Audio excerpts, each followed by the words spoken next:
반갑습니다. 6월 2일 주일 큐티 스케치 시간입니다. 오늘 본문은 베드로전서 1장 10절부터 21절까지의 말씀입니다. 오늘 본문은 이렇게 시작합니다. 이 구원에 대하여는 너희에게 임할 은혜를 예언하던 선지자들이 연구하고 부지런히 살펴서 자기 속에 계신 그리스도의 영이 그 받으실 고난과 후에 받으실 영광을 미리 증언하여 누구를 또는 어떠한 때를 지시하는지 상고하니라. 오늘 본문은 그리스도에 대한 예언이 어떻게 이루어졌는지를 먼저 이야기를 하고 있는데요. 선지자들이 연구하고 살폈다 이렇게 이야기를 합니다. 그 하나님 우리에게 임할 그 은혜에 대해서요. 그 은혜 그리스도를 통해서 주어지는 그 은혜를 선지자들이 전했단 말이죠. 분명히 사람들에게 전했는데 전할 내용을 어떻게 가졌느냐 하면 받아 적어. 그래서 쫙 받아서 알겠습니다 하고 이렇게 했느냐.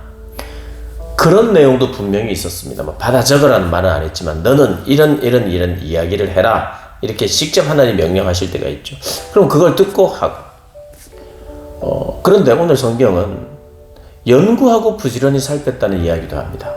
그러니까 우리가 그것을 두 가지를 다 생각해야 돼요. 선지자들의 삶이 어땠는가? 선지자의 예언 사역은 과연 어땠을까? 생각할 때 우리는 하나님으로부터 직통 계시, 그러니까 하나님이 이래라 저래라 그 말씀만 전하는 그런 생각을 할 수 있는데 하나님은 선지자로 하여금 부지런히 살피고 연구하도록 했다. 연구하고 살핀다는 것은 무엇입니까? 오늘 같은 시대에는 책이 많아요. 그리고 외국의 서적들은 우리가 지금 이제 번역돼서 우리가 볼 수도 있고요.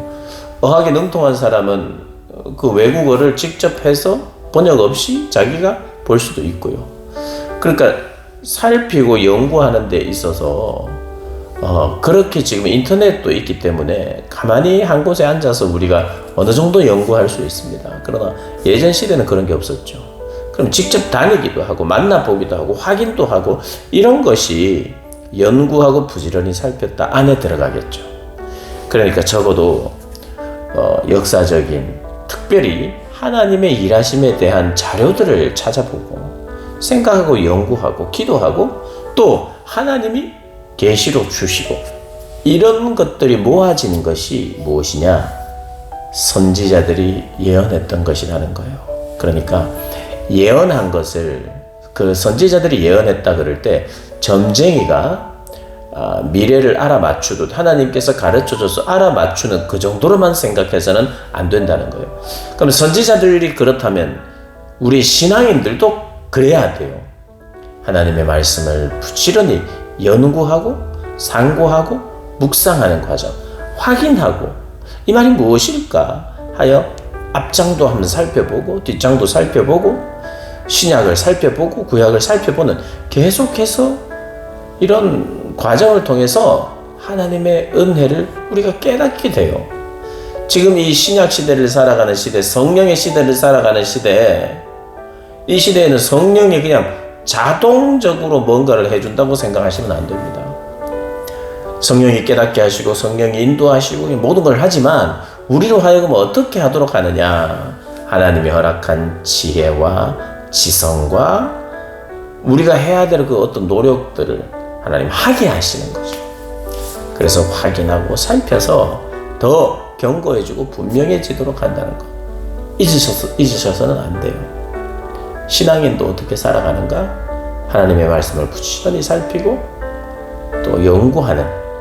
그래서 그렇게 하다 볼 때 성령께서 나로 하여금 그것을 버무리고 또 종합화하기도 하고 깨닫게 해주시는 그런 은혜들이 있는 거죠. 그러니까 우리의 생각과 마음 속에 부지런히 살피고 연구하는 것들이 있어야 된다는 것입니다. 그래서 단지 공부 많이 해야 된다는 뜻이 아니에요. 무슨 말인지 분명히 알아들으셨을 겁니다. 연구하고 살피고 그러는 가운데 하나님께서 더 큰 깨달음을 주신다는 거. 이 방식은 오늘도 변하지 않는다는 거 꼭 기억하셔야 돼요.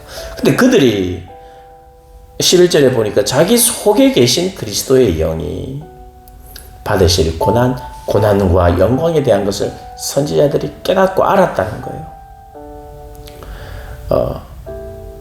그래서 그 그리스도에 대한 이야기들이 구약에도 선지자들에게 계시가 되었고, 오늘 이 신약 시대는 나타났고,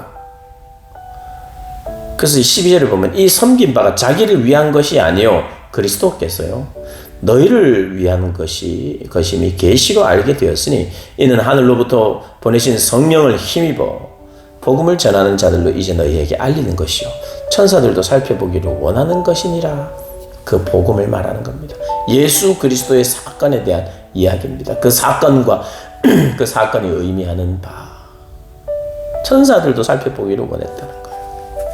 그래서 이런 놀라운 진리가 우리에게 있으니 부지런히 살피고 연구하여 깨달음이 왔는데, 그래서 어떻게 되었느냐, 그것을 전했는데 전한 것을 들은 자들이 어떻게 되었는가, 또 어떻게 살아야 되는가. 13절에 그러므로 너희 마음의 허리를 동이고 근신하여 예수 그리스도께서 나타나실 때에 너희에게 가져다 주실 은혜를 온전히 바랄지어다. 허리를 동여 매고 근신하래요. 참 우리가 어떻게 성경을 보다 보면 주님은 우리의 참 안식처잖아요. 우리의 도움이시죠. 그러면 근신하지 않고 허리를 막 동여매고, 허리를 동여맨다는 것 무슨 말인지 아시겠죠? 내 힘을 주고 뭔가를 하겠다는 그런 의지잖아요. 내가 일어서겠다, 내가 제대로 활동하겠다, 허리를 동여맨다는 건 그런 거거든요. 그 예수 믿으면 어떻게 되느냐, 허리를 동여매요. 예수 믿으면 이제 내가 편하다, 뭐 아무것도 안 한다, 혹은 그냥 내가 가만히 있어도 은혜로 뭔가가 된다, 이런 게 아니죠. 예수 믿고 알면 허리를 동여매요. 이 세상에서 내가 어떻게 살아야 되는지 확신을 하게 되고, 세상 사람들에게 내가 무엇을 전하며 살아야 되는지, 어떻게 구별된 삶을 살아야 되는지 나에게 그것이 각성이 일어나는 게 예수 믿는 거죠. 허리를 동이고 근신하여 예수께서 나타나실 때 너에게 가져다 주실 은혜를 온전히 바랄지어다. 그러면서 14절에 너희가 순종하는 자식처럼 전에 알지 못할 때에 따르던 너희의 사욕을 본받지 않고 정욕으로 살지 않고 우리를 부르신 거룩한 자처럼 너희도 모든 행실에 거룩한 사람이 된다. 내가 구별된 삶이 되는 거예요. 내 삶이 그냥 전반적으로 달라져요. 예수를 믿고 알면 순종하는 사람이 되어 가니까요. 그래서 허리를 동여매고 순종하면서 내 모든 행실에 거룩함이 묻어나는 겁니다. 그런데 이 길은, 동여매고 근신하는 이 길은, 내가 이렇게 동여매고, 저 삶이 어렵겠구나, 허리를 동여매야 되고 열심으로 살아야 되는데 저 삶은 실패할 확률이 많겠구나, 실패할 확률이 많기 때문에, 자칫하면 실패하기 때문에 허리를 동여매는 게 아니에요. 우리가 가는 이 신앙의 길은요, 실패할 수가 없습니다. 왜냐하면 예수 그리스도께서 완성하시고 승리하셨기 때문입니다. 할렐루야, 아멘. 완성하신 길이에요. 완전히 승리하신 길입니다. 이 길은 실패가 없어요. 예수 안에는 실패가 없습니다. 그래서 오늘 꼭 기억하십시오. 근신하며 허리를 동여매는 삶이지만 그 삶에는 결코 실패가 없다는 것. 실패 없는, 저와 여러분의 삶은 실패 없는 삶입니다. 이것은요, 내가 그렇게 되었으면 좋겠다가 아닙니다. 주 안에서 이루어진 일이에요. 그것을 믿고 우리는 사는 것입니다. 그런 믿음으로 살아가는 저와 여러분 되시기를 주님의 이름으로 축복합니다.